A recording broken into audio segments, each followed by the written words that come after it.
The other pieces are hopefully down the road when people want to pay you for this, me, Right. like how do you do the contracts? How, like, what is your best advice of like how to do the contracts?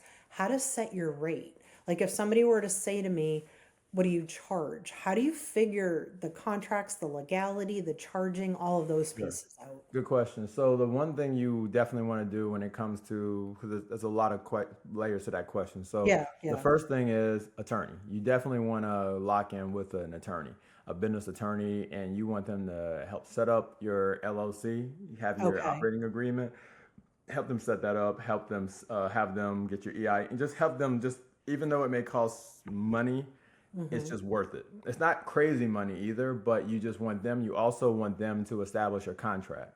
You need to operate with your contract and not necessarily operate with the school district's contract if you can help it. Now, in the very beginning, Okay. you'll just do whatever you have to do to get the job. But once you start getting established, you definitely want to always try to use your contract and then definitely use your contract once you have the ability to be able to dictate that I need to use my own Okay. contract. And the reason for that is because your contract is designed to protect you and your business. If anything goes wrong, you will suffer more than anything else. You're up against the entity. You're not up against individuals. So these individuals within this entity mess up, they can go to a different district. And what their lawyers have done with their contract is they understand that people within their entity may not, they may mess up here and there.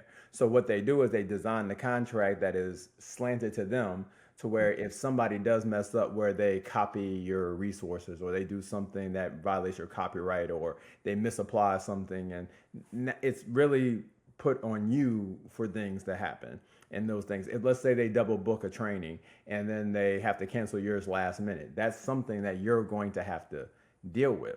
And so this you have to protect yourself when that. So you definitely want to operate as much as you can using your own contract as much as you possibly as quickly as you can. But you want your attorney to an attorney to establish that. I'm fortunate that I got to a point where I have a attorney on retainer. So essentially, like whenever a contract, if anything, we have a contract that we have established. But let's say somebody wants I'll work with any district and say, okay, what language would you recommend? If you have an issue with certain language in the contract, what would be your recommendation? I'll run it by him and see if he's okay with it. And so that's one of the things we do. But it's a peace of mind that anytime I get something, was able to just forward it to him, and he calls me and we have a conversation if we need to, and we make the decision of should we move forward with this or should we not? Because what you don't want to do is sign something that jeopardizes other work, because that's what you're trying to protect is the future. You're trying to Mhm. protect, you want the present, but you got to think about the future. And so sometimes I won't agree to something simply because, of the contract situation. Like, I mean, for your state in particular, a lot of times when your state operates a lot of times through the municipality as far as for Mhm. payment and different things. You have to go through city of this one or city of that. And then they try to establish like, oh, we're going to use this contract and this. And so there's language in that contract that really is detrimental to you in a lot of ways if things go wrong. If everything goes right, there's never an issue. But the contract is in place in case something goes wrong. And you don't want to put yourself in that predicament because if you do, now you're going to be in a legal hurdle at that particular point that does affect Got it. other business. So you definitely want to try to establish an attorney that gives you that peace of mind Hmm. to be able to do those things. The other thing you also want to focus on in the very beginning is having a good accountant. Those are the two most important things from my standpoint are a good attorney or an attorney that helps get your everything structured and then an accountant that understands taxes and nexus. And so nexus is like basically if you work as a national consultant, you're going to work in different states. And so when you work in those states, there is an obligation based on how much money you make in each state to pay taxes in those states. Yeah. And so that's one of those things to where I did not know that going in. I just thought, Hmm. look, you just go work here. No, no, you have to pay taxes in all these different states.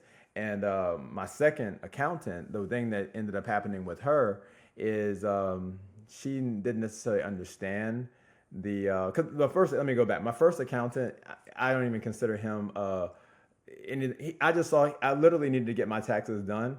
And when I was transitioning first year out, and I got I got a letter in the mail from him, and I was like, all right, this is the guy. And so I just needed somebody to do the taxes. Well, now I'm going to find somebody that can help me do when it comes to business. This person had great reviews. She actually worked with businesses and everything. What I Mm-hmm. didn't realize, she worked with local businesses. So her taxes that she was doing was very straightforward. But now we're dealing with, I'm working with New Mexico. I'm Right. working with New Jersey. New Jersey was the important one because New Jersey is a very bureaucratic a state, and when it comes like California, New Jersey, New York, Massachusetts, there's all this bureaucracy in these type of places. They do a lot of great things, but it is a very, even the people that pay personal taxes there get annoyed with the way that things are done in those particular Yeah. states, right? And my So husband works in Connecticut and we live in Massachusetts. So we've enjoyed this road. Yeah. right. So the thing is, so the way that my stuff was set up in New Jersey, I'm like it wasn't set up correctly for the tax structure that was set up. Like she didn't do the paperwork correctly. That was a 2 year like nightmare. And Okay. so they're like saying I owe this, I owe that, and I literally I was doing a workshop in Phoenix one year, and I literally had to do a phone hearing from Phoenix in New Jersey like 7 o'clock in the morning because my what you call it was my hearing was at 10, and Yeah. it was a very all right, yeah, okay, this is what happened, so just fix this, fix that. But it was one of those things to where this was something that lingered for like 2 years, and it created so many problems, all because I didn't have the right accountant at that particular point understood. She wasn't a bad accountant. She didn't fit what I was ultimately trying to do. And I think Hmm. that's the thing that you have to understand, that all accountants are not created equal for every situation. Just like all doctors don't do everything. All attorneys don't do everything. So don't go to a family attorney for a business. Like it's just you have to be able to go to Yep. who does those particular things, um, and they can do them to the Mhm. way that you need those to be done. So you really have to focus on accountant, and you have to focus on an attorney. Now, my accountant right now is based out of Rochester, New York. So I had to like do a true search and go find an actual accountant that could do all those different things. And I had to have specific questions that I was like using to vet every single person that was going to potentially be my accountant, because I needed to make sure they were going to be able to do what we needed and not have the same mistake that had happened before. Okay, that's incredibly powerful advice.